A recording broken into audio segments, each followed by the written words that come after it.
আজকের এই আলোচনাটা কিন্তু আমাদের সবার জন্যই খুব দরকারি। আমরা প্রায় সবাই জানি বা অজান্তেই সোশ্যাল মিডিয়ার জালে জড়িয়ে পড়ি, কিন্তু কিভাবে এর থেকে একটা স্বাস্থ্যকর দূরত্ব তৈরি করা যায়? চলুন আজ আমরা এই জটিল সম্পর্কটা আর তা থেকে বের হয়ে আসার কিছু মনস্তাত্ত্বিক উপায় নিয়ে কথা বলি। আচ্ছা, কখনো কি এমন হয়েছে যে একটু ফেসবুক বা ইনস্টাগ্রাম দেখতে বসেছিলেন আর সম্বিত ফিরল কয়েক ঘন্টা পর? আমার মনে হয় এই অভিজ্ঞতাটা কম বেশি আমাদের সবারই আছে, তাই না? এটা কিন্তু কোনো সূচক বা কাকতালীয় ঘটনা না, এর পেছনে একটা খুব পরিকল্পিত ডিজাইন কাজ করে। তো আলোচনার এই প্রথম অংশে আমরা ঠিক এই ফাঁদটা নিয়েই কথা বলবো। কিভাবে এই যে শেষ না হওয়া স্ক্রলিং বা ইনফিনিট ফিড আমাদের মনোযোগকে একেবারে আটকে ফেলে, চলুন সেই ব্যাপারটা একটু তলিয়ে দেখি। ব্যাপারটাকে বলা যেতে পারে অ্যাটেনশন ইকোনমি, মানে মনোযোগের অর্থনীতি। এখানে আমাদের মনোযোগটাই আসলে আসল পণ্য। দেখুন, প্রত্যেকটা লাইক, কমেন্ট আর শেয়ার আমাদের ব্রেনে একটা ভালো লাগার অনুভূতি তৈরি করে। এর কারণ হলো ডোপামিন নামের একটা কেমিক্যাল, আর প্ল্যাটফর্মগুলো ঠিক এই সিস্টেমটাকেই কাজে লাগায়।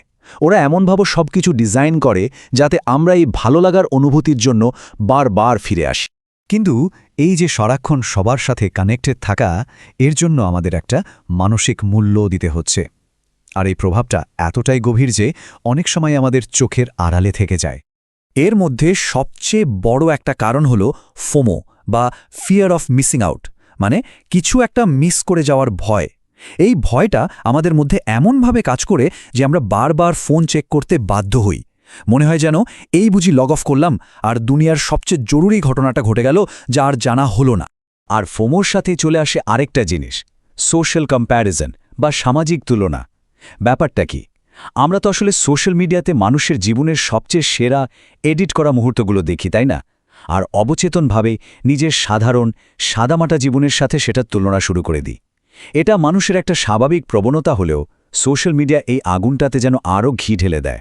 তো এই ফোমো আর অন্যের জীবনের সাথে তুলনা, এই দুটো মিলে কি হয় জানেন? আমাদের উদ্বেগ বাড়ে, নিজেদের উপর থেকে বিশ্বাস কমে যেতে থাকে, এমনকি রাতের ঘুমটাও ঠিকমতো হয় না। আর সবচেয়ে অদ্ভুত ব্যাপার হলো, অনলাইনে হাজার হাজার বন্ধুর সাথে যুক্ত থেকেও বাস্তব জীবনে আমরা আরও বেশি একাবোধ করতে শুরু করি। তাহলে এর থেকে মুক্তির উপায় কি? উপায়টা হলো ডিজিটাল ডিটক্স। আর না, এটাকে কোনো শাস্তি হিসেবে দেখার কারণ নেই, বরং এটা হলো নিজের জীবনের কন্ট্রোলটা নিজের হাতে ফিরে আনার একটা দারুণ কার্যকর উপায়। খুব সহজ করে বললে ডিজিটাল ডিটক্স মানে হলো টেকনোলজি থেকে একটা সচেতন ব্রেক নেওয়া। এর আসল উদ্দেশ্যটাই হলো এই ডিজিটাল কোলাহল থেকে একটু সরে এসে নিজের মনের শান্তি আর বাস্তব জগতের সাথে নিজের কানেকশনটাকে আবার নতুন করে খুঁজে বের করা। এখানে একটা ভুল ধারণা ভাঙা খুব দরকারি। ডিজিটাল ডিটক্স মানে কিন্তু টেকনোলজিকে জীবন থেকে পুরোপুরি বাদ দিয়ে দেওয়া নয়। এর লক্ষ্য হল প্রযুক্তির সাথে একটা স্বাস্থ্যকর, একটা ইচ্ছাকৃত সম্পর্ক তৈরি করা। এটা কোনো শাস্তি তো নয়, বরং এটা নিজেকে দেওয়া একটা উপহার। আচ্ছা, তো চলুন এবার কিছু কাজের কথায় আসা যাক। কিভাবে এই ডিটক্সটা সফলভাবে করা যেতে পারে তার কিছু কার্যকর পদক্ষেপ নিয়ে কথা বলি। পুরো প্রক্রিয়াটাকে সহজ করতে এই 5টা ধাপ ভাবা যেতে পারে। যেমন, প্রথমে নিজেকে একটু লক্ষ্য করুন, ঠিক কোন সময়টাতে বা কি ফিল করলে ফোনটা হাতে নিতে ইচ্ছে করে। তারপর নিজের জন্য ছোট ছোট কিছু লক্ষ্য ঠিক করুন। আপনার নিউজ ফিডটাকে এমনভাবে সাজান যা দেখলে ভালো লাগে, আর স্ক্রোলিংয়ের বদলে বাস্তব জীবনের কোনো একটা শখ বা কাজের সময় দিন। আসলে পুরো আলোচনার মূল কথাটা কিন্তু এটাই। আসল উদ্দেশ্য হল প্রযুক্তির একজন সচেতন ব্যবহারকারী হওয়া, প্রযুক্তির দ্বারা নিয়ন্ত্রিত না হওয়া। এই যে এত চেষ্টার কথা বলছি, এর ফলটা কি? ডিটক্সের পর জীবনটা কেমন হয়, এর দীর্ঘমেয়াদী সুবিধাগুলো দেখলে সত্যি বোঝা যায় যে এই প্রচেষ্টাটা কতটা সার্থক। চলুন একটু উঁকি দিয়ে দেখি। পরিবর্তনটা আসলেই চোখে পড়ার মতো। ভাবুন তো, একদিকে সারাক্ষণ একটা অস্থির বিক্ষিপ্ত মন, আর অন্যদিকে একটা শান্ত স্থির মানসিক অবস্থা।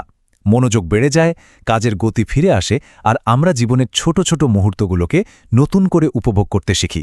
আর লম্বা সময়ের কথা ভাবলে তো কথাই নেই। মানসিক স্বচ্ছতা, বাস্তব জীবনে মানুষের সাথে আরও গভীর সম্পর্ক, ভালো ঘুম, ভালো স্বাস্থ্য, এর ইতিবাচক প্রভাব জীবনের প্রায় প্রত্যেকটা দিকেই ছড়িয়ে পড়ে।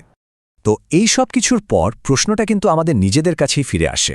এই তথ্যগুলো জানার পর প্রযুক্তির সাথে আমাদের সম্পর্কটা ঠিক কেমন হওয়া উচিত, সিদ্ধান্তটা এখন আমাদের প্রত্যেকের নিচের।